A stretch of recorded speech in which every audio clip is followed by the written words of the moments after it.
Hello everyone, Nabeel Qureshi with Creed 26 Ministries. Today we're going to take a look at the 5 pillars of Islam.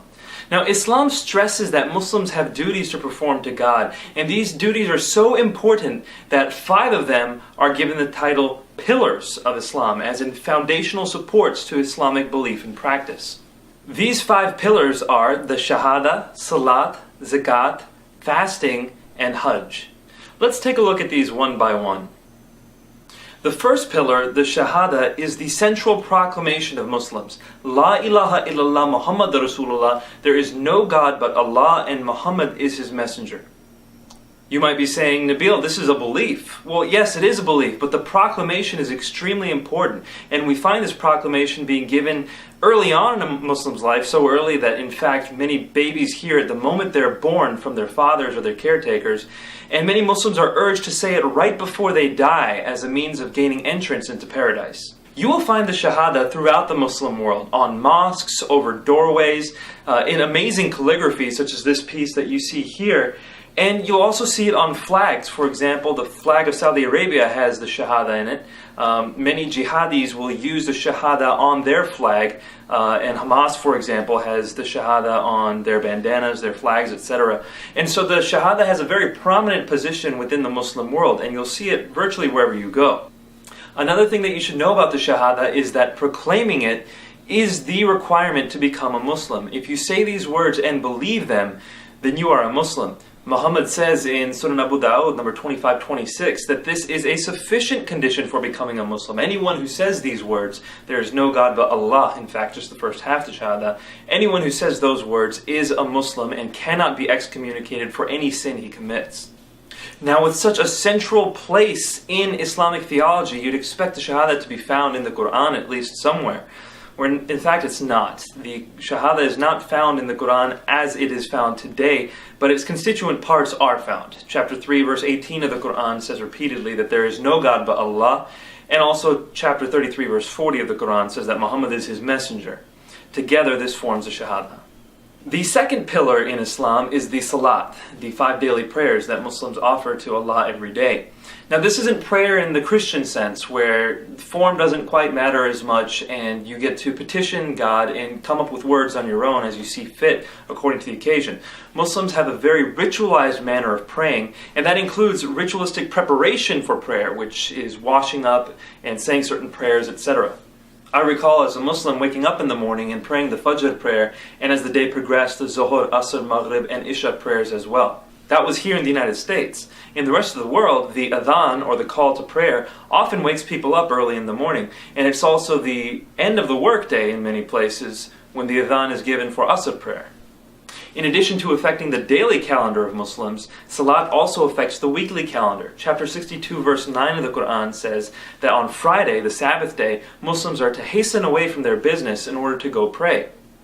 For this reason, throughout the Muslim world, Friday is the day off and usually not Saturday and Sunday.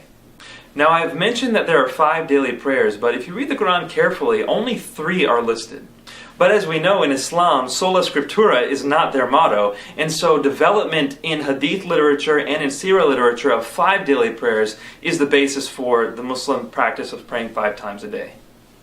The third pillar of Islam is Zakaat, which is charity or alms. The Quran gives clear instruction very repeatedly that Muslims are supposed to pay and to help the poor, the needy, the widowed, the orphaned, even wayfarers and prisoners, and people who want to emancipate slaves. So the Zakat goes to these purposes and is repeatedly propounded throughout the Quran as a necessary duty for all Muslims. The fourth pillar of Islam is fasting. Now, Muslims fast during the holy month of Ramadan, and during this time, from sunrise to sunset, they allow nothing to enter through their lips, not food, not water. Now, Ramadan is extremely important to Muslims. Even nominal Muslims will often be very rigorous in their observances of prayers and fasting during this holy month. There's a significant social component to this fasting as well. For example, at the end of every day, there's usually an iftar dinner where Muslims will open up their fast together and then go to pray. At the end of the month, there's Eid al-Fitr, which is a celebration of the month of Ramadan and is one of the 2 most holy days for Muslims throughout the course of the year. It is helpful to understand the Quran's position on fasting through verses like chapter 2, verse 185, where the Quran makes allowances for Muslims who cannot fast. For example, if they're sick or if they're traveling, it's said that they can fast outside of the month of Ramadan. So there is some flexibility and some leeway here for people who are having difficulty meeting the requirements of the Muslim holy month. The fifth pillar of Islam is known as Hajj. Now, this is the pilgrimage that Muslims take to Mecca, and most Muslims aspire to do this at least once in their life, though the actual Hajj occurs once every year. Throughout the course of the Hajj, there are many traditions in which the Muslims partake, including circumambulating around the Kaaba, running back and forth between two hills called Safa and Marwa, drinking Zamzam water, pelting a Satan with stones, kissing the black stone. There's a lot of things that Muslims do during the Hajj, and there's a great deal of lore surrounding this. For example, when people go to the Kaaba, many people believe that the first time they see the Kaaba, all the prayers that they're speaking at that moment will be answered. Now, not all Muslims believe this, of course, but there's a lot of lore surrounding the Hajj. Well, there you go, ladies and gentlemen. That's the 5 pillars of Islam, and it's my prayer that in hearing about the 5 pillars and learning about them, you'll be able to better relate to your Muslim friends and neighbors and understand what's important to them and what makes up their religion. By understanding more about our Muslim friends and neighbors and understanding where they are and what their religion means to them, we can more effectively build relationships and connections with them through which we could share the gospel. A Muslim will often not hear the gospel message if they don't know you and trust you. And part of gaining their trust is being able to know who they are.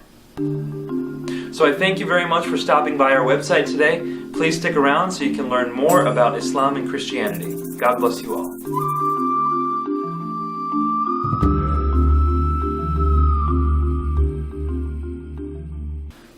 Oh, and as Columba would say, there's just one more thing. I mentioned in the course of this video that there are 3 prayers mentioned in the Quran, whereas Muslims pray 5 times a day. Now, these 5 prayers are deeply ingrained in Muslim tradition. So, we have to ask the question, is there something early on in Islamic history, shortly after Muhammad, where the prayers might have gone from 3 to 5? Well, the answer is yes. In 633 AD, just 1 year after Muhammad had died, Persia was conquered at the hands of Abu Bakr and Khalid ibn Walid.